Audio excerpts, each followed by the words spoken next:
I'm telling you, what? That's the song I was wanting to hear right there. And I don't know how I got it mixed up with the other one, but it doesn't matter. Either one would have been okay, I guess. It's good to be back in church. Good to feel the Lord. Let's go to the book of Revelation, chapter 3. Sister Creasy, you did an outstanding job with the Sunday school. Thank you for the word of the Lord. My brother Mark will be back tonight. He's preaching somewhere else this morning. And he'll be preaching here tonight. And we got a special treat for you tonight. Brother Chris is going to be signing a song for us tonight, right?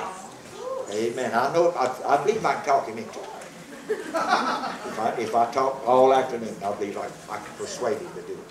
And we're excited about what God is doing. Revelation 3 and 14. I'll try not to keep you all day. I'll try to get you out in time to beat all those other people to the restaurant. But you're going to have to hurry. And unto the angel of the church of the Laodicean write, these things saith the Amen, the faithful, the true witness, the beginning of the creation of God. I know thy works, that thou art neither cold nor hot. I would that thou were cold or hot. He's saying, I wished you was either cold or hot. So then, because thou art lukewarm, and neither cold nor hot, I will spew thee out of my mouth. He's talked like, if you're cold, I wouldn't spit you out. But if you're lukewarm, I will. Because thou sayest, I am rich and increased with goods and have need of nothing, and knowest not that thou art wretched and miserable and poor and blind and naked. I counsel thee to buy of me gold tried in the fire, that thou mayest be rich, and white raiment, that thou mayest be clothed, and that the shame of thy nakedness does not appear. And anoint thine eyes with eye salve, that thou mightest see. As many as I love, I rebuke and chasten. Be zealous therefore, and repent. Now here's the verse I want to take my thought from, verse 20. Behold, I stand at the door and knock. I stand at the door and knock. He's talking about the door to our heart. If any man hear my voice and open the door, there's some requirements on our part. We got to open the door. Jesus don't barge in. We have to open the door. If any man will open the door, I will come in to him and will sup with him and he with me. Just for a few minutes, I promise.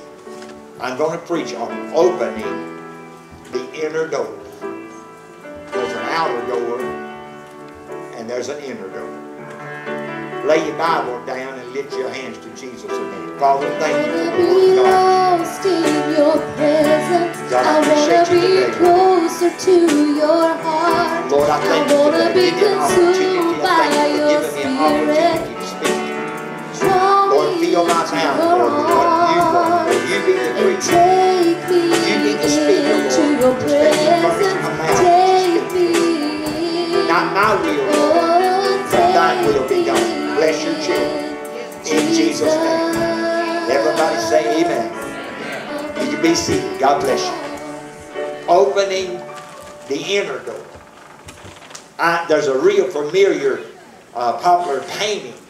And I didn't know the name of this painting until I began to look at it, research it a little bit.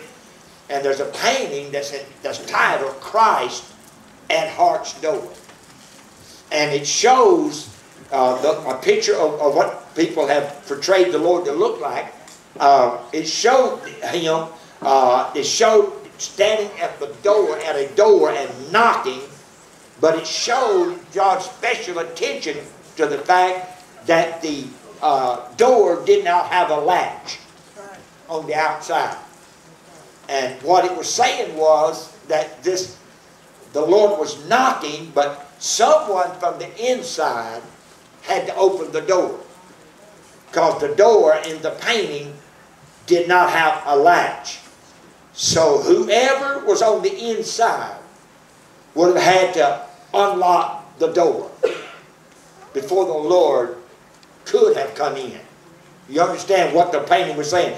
Jesus is knocking on our doors today and expecting someone to open that door from the inside.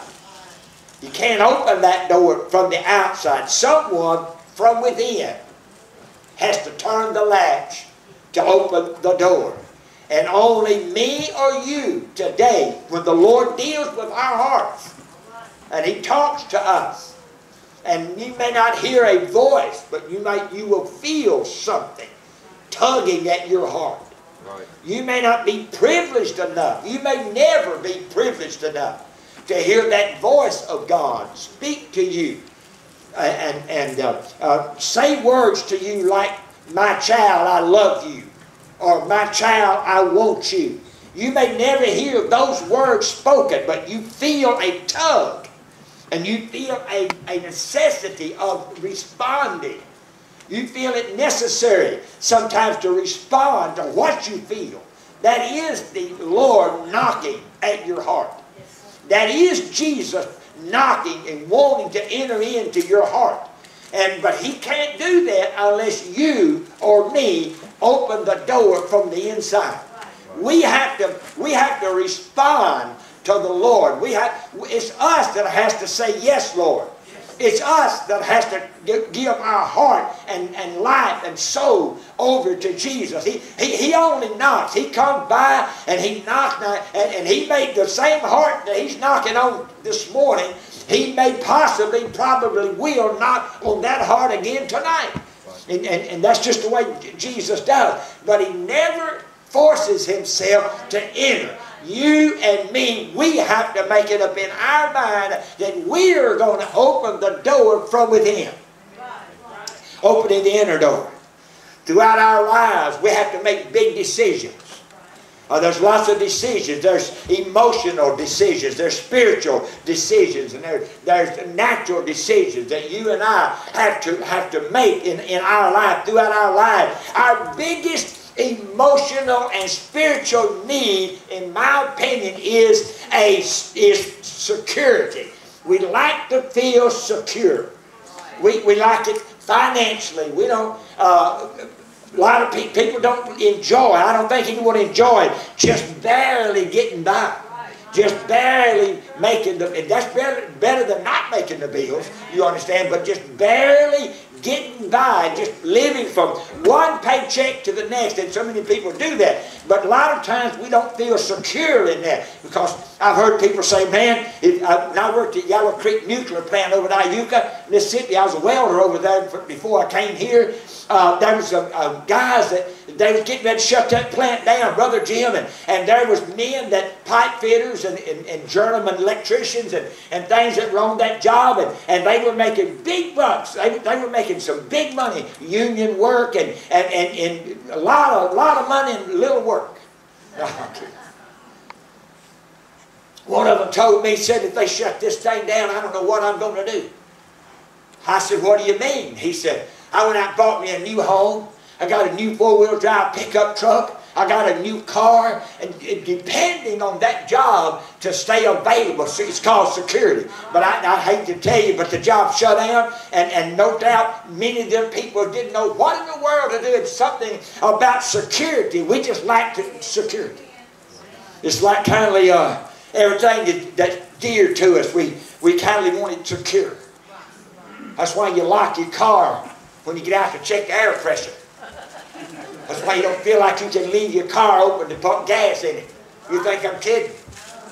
You just drive to Memphis, Tennessee, some of them old places back behind everything, you know, and you just leave your car unlocked and get out and pump your gas, and you might be pumping it on the ground. We like to feel security. We like to feel like, you know, we got everything together. We like to feel like if I miss 2 or 3 months' work, I can still survive. And many can, no doubt. But we like that security. We like to make sure that everything we have is secure. And we want to feel so secure that we go to the store or to the lumber yard or the lumber shed or whatever you want to title it, and we buy a brand new door for our house, and we're not satisfied with just a doorknob lock. We want a deadbolt. Yeah. And I'm not saying that's wrong. I'm not implying that. But we want to make sure, and if we're not careful, we'll drill a hole in it and run a chain around it. Why? Because we like to feel secure. We like it where if anybody comes in that door, they're going to really have to work at it. You see what I'm saying? They're not going to just walk up there and turn the doorknob and get in. We like it secure. We want to make sure that everything that we've got, everything we own, everything is secure. We don't want somebody, you know, working that won't work, wouldn't work, and wouldn't walk around work, wouldn't sit down and eat down beside work, don't even know how to spell work, and they want to come along and rip off everything you got. We want to make sure that don't happen. Because we buy extra locks. We put extra things around our doors. We make sure the outer door is locked. Then we got an inner door. We want to make sure that door is locked. Now, I'm going somewhere.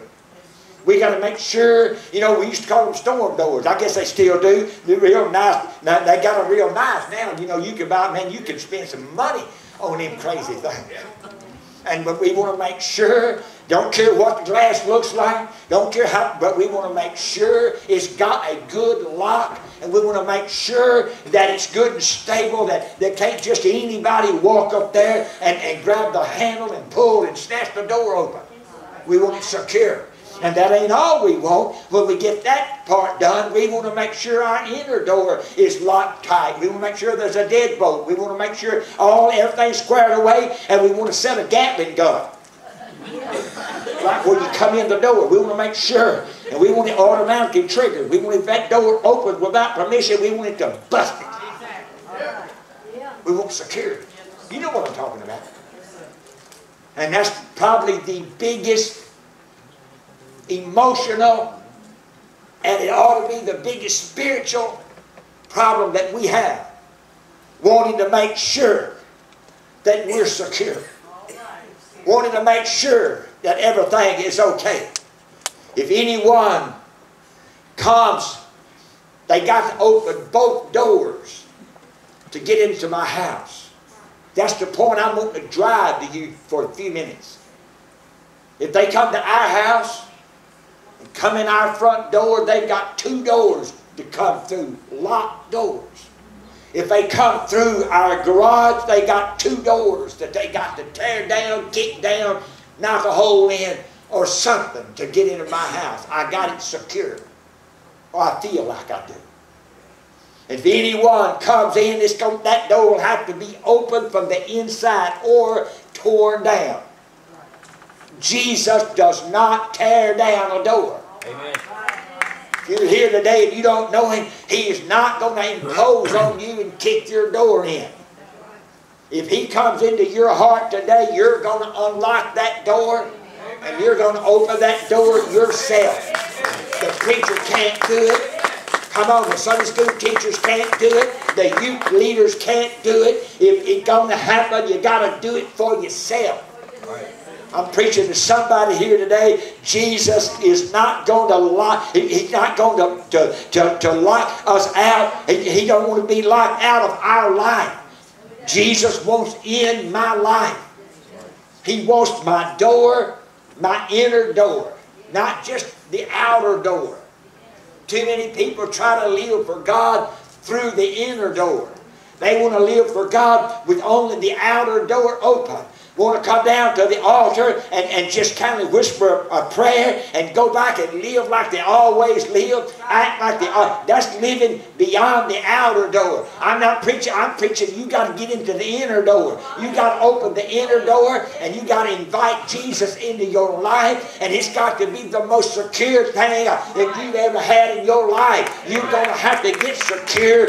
There's no way Jesus is going to pressure me. He's not going to. He's not making me live for Him. He's not making me pastor this church. He might make me wish I had, but He's not doing that. I've opened the door, and He has stepped into my life, and I have opened my house to Him. I've opened this house to Him, and whatever I got in my house, He can have it in His house. Thank you, Lord.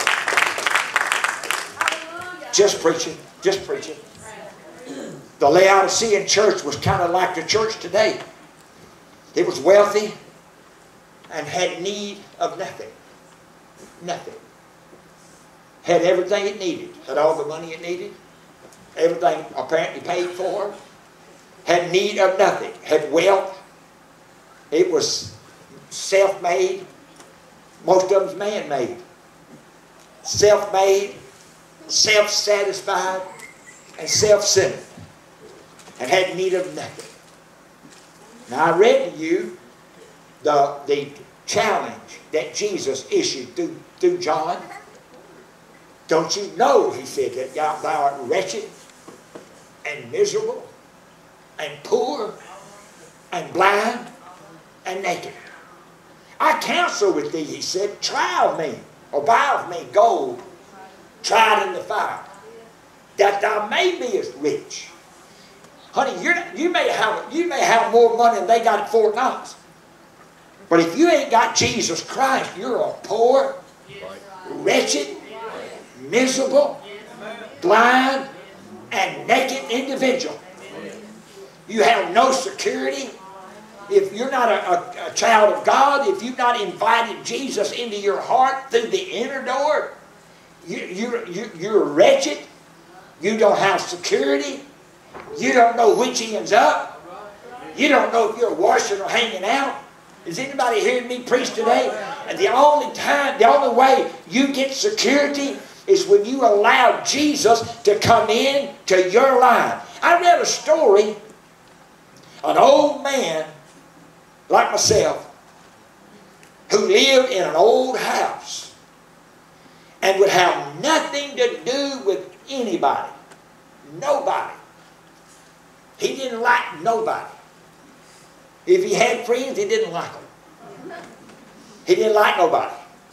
He would go shopping and buy the necessities that he needed. And when he got back, the story said he would take his ear things out. His hearing aids. He'd take them out, put them up, where he couldn't hear nobody knocking, nobody fool with him. They could just knock all they wanted to, and he couldn't hear it. That's why I don't get here. That's why I don't get here. I don't want it. He'd just on and on, and then when he would just keep himself and everyone else shut out. He had nothing to do. He was turned off or tuned off to anything going on the outside. Now, I'm going to make a point here. See, God enters our door only. He knew. He had security. He had door locks. And he knew, if I don't hear that, then I'm not responsible for it. And he knew, Brother Jim, that nobody was going to be coming in his house because he couldn't even hear them knock, so he was therefore not going to open the door. Jesus only comes in by invitation. He don't push his way in. I got to invite him into my life. I've got to make my mind up. Let me tell you what happened to me almost about 45 years ago. Let me tell you just a little short story. It won't take long. I was converted at work. You've heard me tell that story. The little old man, little short Delaney boy about this tall all the way around, he rebuked me. He said, pointed at my cigarettes. And he didn't tell me my cigarettes was going to take me to hell. He said, you're going to let stuff like that right there, and pointed and hit me right on the pack. Keep you out of church. And he was telling the truth. That's why I wouldn't go to church. I wanted my cigarettes, and I knew if I went to church I was going to get convicted because that preacher was going to preach to me. And so therefore I stayed away from church. But when he did that, Sister Creasy can vouch for this, it was like taking a knife and running it into my heart. It cut me so deep with conviction because I didn't want to go to hell.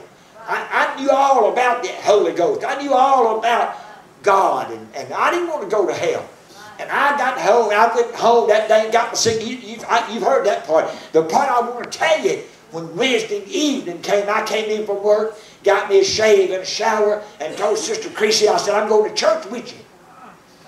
That in itself likely cost me, because she almost had a heart attack. I mean, this was something that I just didn't do, you understand. I'm telling the truth. I stood, Brother Ernie, back there somewhere. I was on this side of the building. It was 2 rows. I stood about 2 or 3 pews back, just like this, when that guy said, let's stand. And I'm standing there. And when he said, let's have an invitation, I stepped out into that aisle. And I had already prayed. I had already repented. Lord, I'd repented so much. The Lord probably got tired of hearing me. And I was praying. But when he said, let's come to the altar, I stepped out in that aisle and I started walking to that aisle. And you know what I did, Ernesto? I was telling Jesus, Jesus, I'm opening the inner door. I'm going to let you into my life. No longer am I going to be the same old guy that I used to be. I want security in the Lord. And I opened up my inner heart and asked Jesus to come in. You know what he done? He stepped right into my life. He did. He stepped right in. See, God doesn't come only by invitation. Revelation 3:20 said, behold, I stand at the door and knock. If any man will hear my voice and open the door. It's got to be an invitation. I will come in, but I'm not coming in. He could have said, if you don't open the door. God opened the door, and I will sup with him, and him with me. If you and I could listen for the voice of God in our heart, never mind hearing it in your ear. I've heard the voice of God in my ear. Not everybody gets that privilege. Not everybody gets that honor. Could stand and say, I heard God talk in my ear. I have. I don't every day. It's not an everyday ordeal. I think it's been once. But I heard that voice. And if we could listen from our heart and from our innermost being, we would hear the Lord knocking on our door. And we would know He would be knocking on the door of our heart. And if we would open, now I'm not talking about the outer door. I'm talking about the inner door. I'm talking about He's knocking on my inner door, in the inner door of my heart. I would hear, if I could hear His voice, if I would listen tonight, then, and I would believe it, I would let you know that that inner door is where Jesus wants to come. It's the inner door of my heart. Amen. The inner door can only be opened from the inside. Ain't that make sense? Because you got it padlocked. You got the deadbolt turned. You got the doorknob turned. And a lot of people have an extra latch with a little chain on it. We don't have that. Maybe I ought to get one. You see what I'm saying? I mean, it's sure enough a job to tear that door open. Unless you just snatch it right off the head like Samson did. If you do that, you can have whatever you want.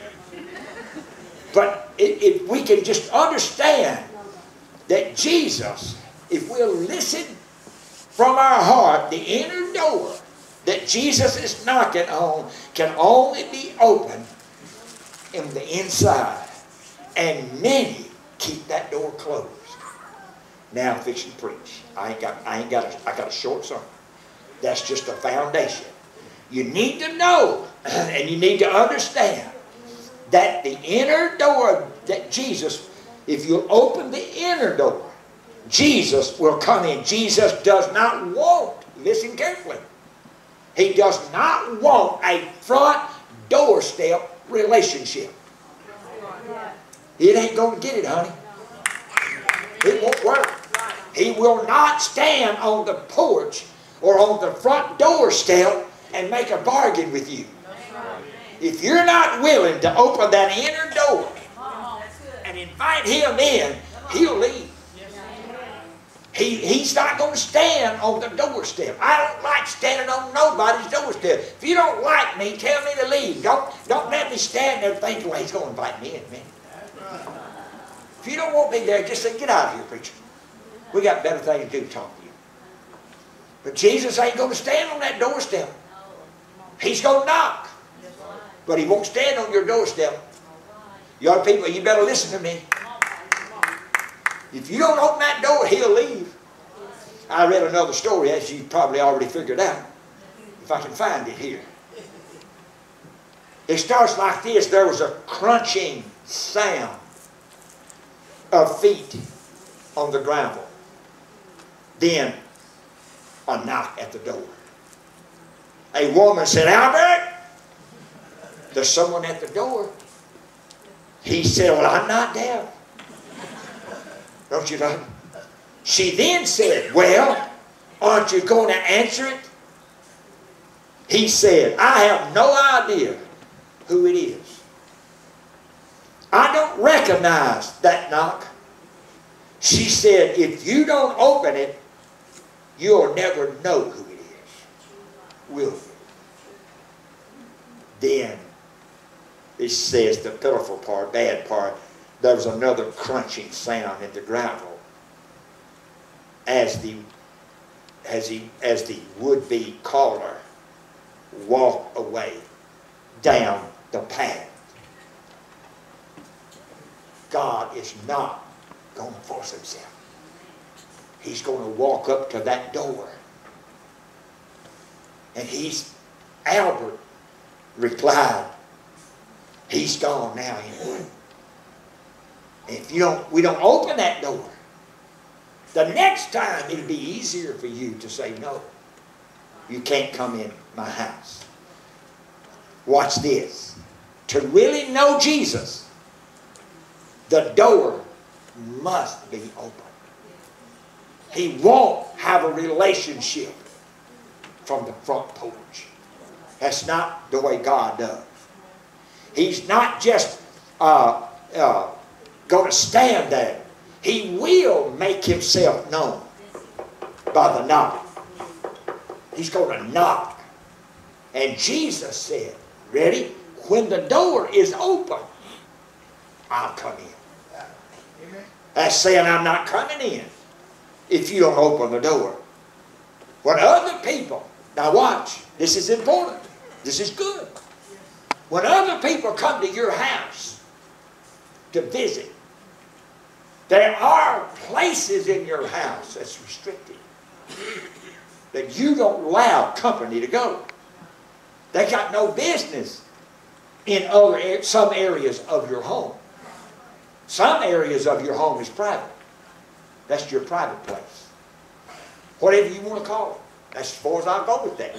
But you're not going to allow that because, but Jesus, when he comes in, now many people want to do Jesus the same way.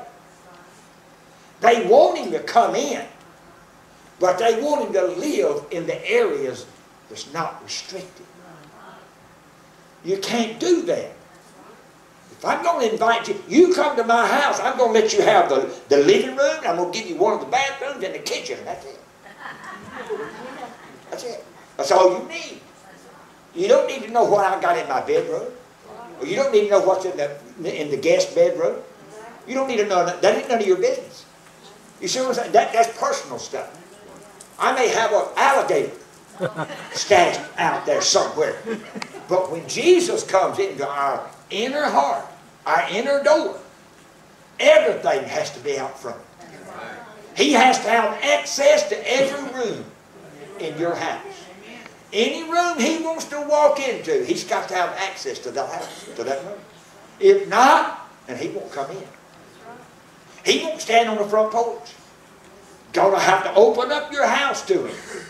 He's your guest, and you can't do him like you do the neighbors or the church brother or church sister.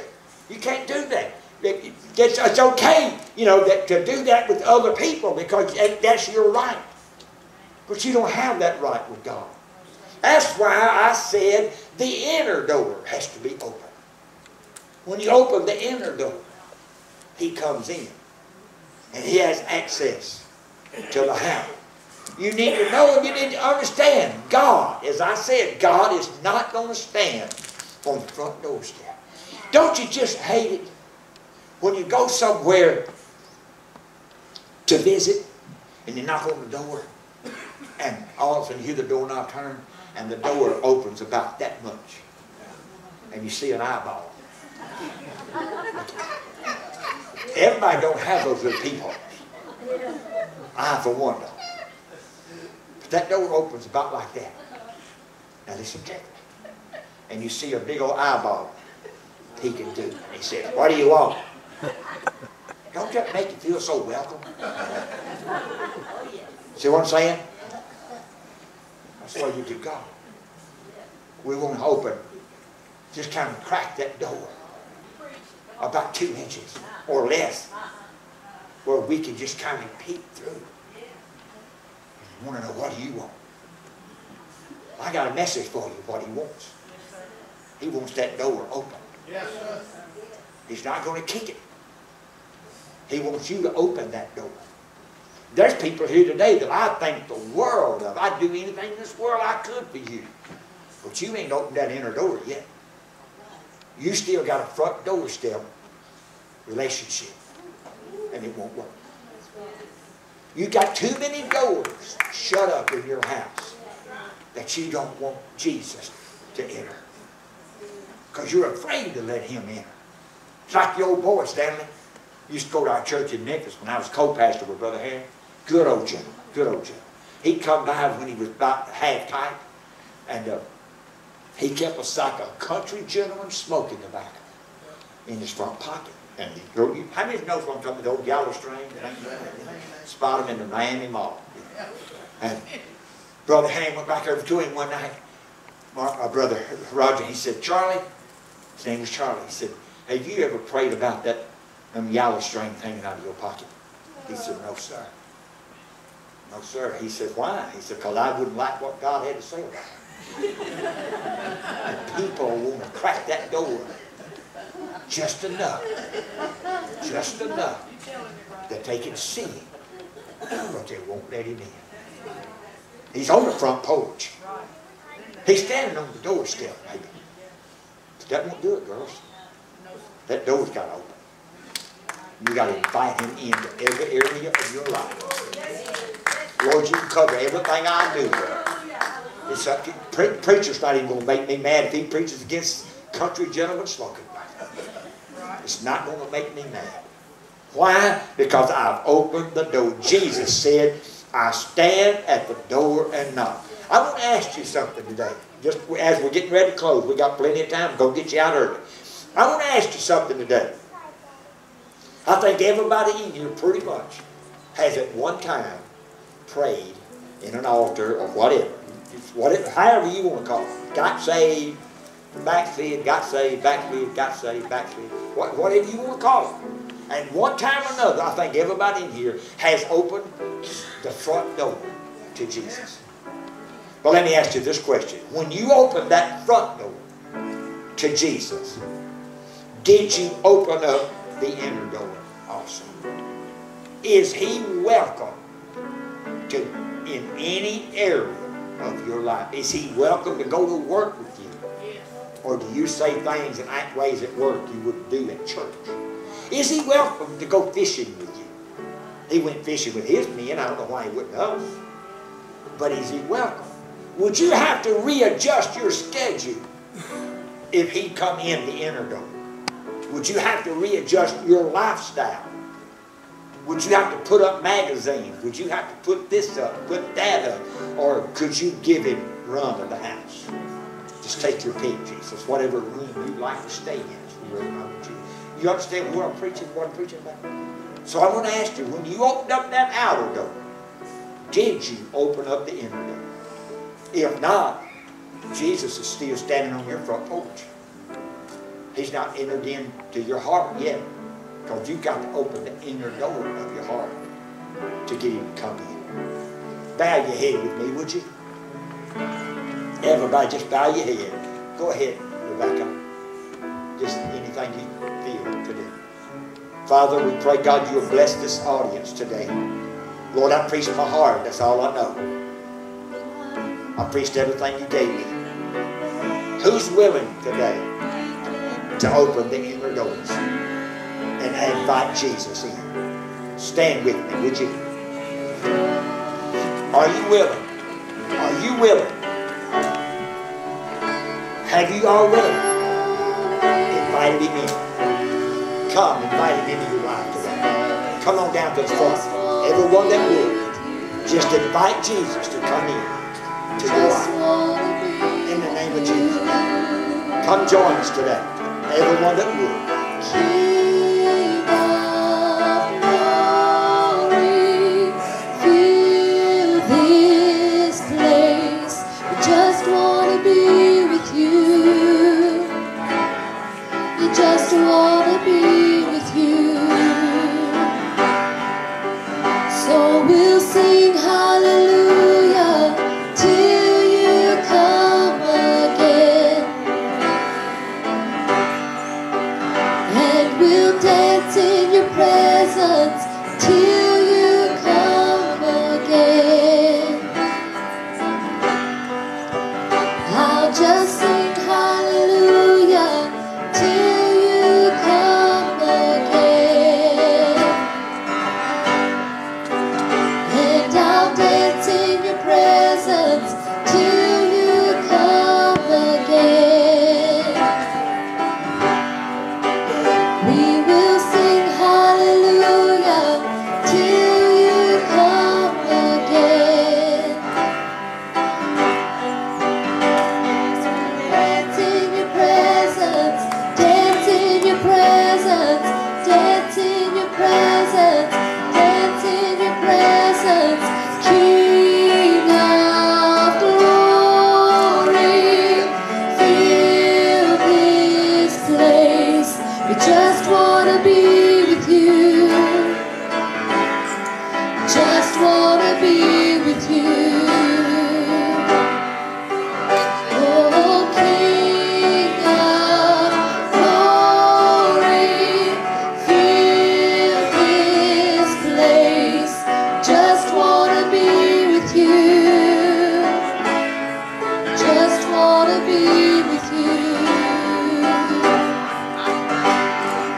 King of glory, fill this place. King of glory, fill this place. King of glory, fill this place. King of healing, fill this place. King of my peace, fill this place. King of my joy, fill this place. King of power, fill this place. King of glory, place. And we'll dance in your presence, dance in your presence, dance in your presence, dance in your presence, dance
Praise the Lord. Ain't He good? Lift your hands and say, Lord, you're good. Hallelujah. Thank you, Jesus. Amen. Sister Denise has an announcement to make. Language retreat is March 7th, 8th, and 9th. And I've got several people that are interested in going, and I'd really like to talk to everybody for just a minute if they want to go. Just meet me up here somewhere after church. And also, I'm going to be giving out some index cards. And if you could write like 3 recipes down, and then on one of them, write like a daily devotional or a word of encouragement. Because at conference, they make these baskets. Each church is supposed to bring baskets. And we were going to make like a recipe basket with cooking stuff in it. So if y'all can help me with that, I'll pass out the cards. I've got them. But anybody that wants to go, y'all will see me after church. Amen. All right. Hannah, I think you got something to say. All right. We're going to do the Sweetheart King and Queen fundraiser again this year. We haven't done this in several years, but it gives the kids a chance to get involved with raising money for the church. And what this money is going to go to, we're wanting to do a lot of revamping over here in our youth sanctuary with some of our Sunday school rooms and some decor and things like that. And so that's what this is going to fund. So what we're going to do I was going to do 3 divisions, 3 age divisions, 0 to 3, 4 to 7, and 8 to 11. However, I think I'm going to challenge my teenagers, because don't you all want to be kings and queens and princesses? So let's see if you guys can get in on this too, all right? So what you can do, I find it really fun with my kids. We get some kind of a container, and I let them decorate it, make it all cute. It can be Valentine-y, it can be camo, it can be whatever you like. But this is your little collection jar. Guys, find pennies around the house, dig under the couch cushions, except don't dig under my couch cushions because you probably find food. Ask your family, ask your friends, get on Facebook, do a cute video, say, hey guys, I'm raising money for my church, for my children's ministry, please donate. And just save it up and collect it in your little jars. And then on February 3rd, all the money will be due. That gives us a week to count it, and on February 10th, we'll do our little crowning ceremony. Everyone will get some kind of a prize, but we will have a king and queen who will get a trophy. So if you raise the most money, you will get king or queen in that age bracket that you are in. So there is a flyer on the back table if you'd like to see it. It's right next to our church newsletter, which is also kind of new. It has our weekly schedule and some more announcements in there. But we will do 0 to 3, 4 to 7, 8 to 11, and 12 to 17. So good luck, teenagers. Let's see if y'all can blow them out of the water. You're all going to look so cute and look crowns and tears. I can say, yeah, all the mamas and papas better get ready. Be ready. That's all I got to say, because you're going to be shelling out some money. Okay, over here. We have our ladies' book study again tomorrow night, chapter 2. And even if you don't have a book, I think you can still participate in a good discussion. So The ladies' book thing tomorrow night, same time, 7:30. And so remember that? Okay. All right. Don't forget our service tonight. We're going to have a great service tonight. Looking forward to it. Amen. If you got a prayer request, just raise your hands and let me see all the prayer requests. Sister Creasy, would you lead us to prayer about our prayer request? Everybody pray it, Father. Lord, we thank you, God. Thank you, Lord. Lord, we thank you, God, for your spirit, God, that's moving in the lives of your people. We thank you, God, that we can come before you right now, Lord, expressing, God, our desire, Lord. God, to petition you, Lord, for every need, God. You saw the hands that were lifted up. Those that need healing, those that need comfort, those that need encouragement, Lord, those that need blessings, God, from on high. We just pray, God, for your anointing, God, to minister to each and every need. And Lord, let us be careful to give praise and honor and glory to your lovely name. For it's all in your name, Jesus, that we pray. And we thank you for it. In Jesus' name, amen. You're dismissed.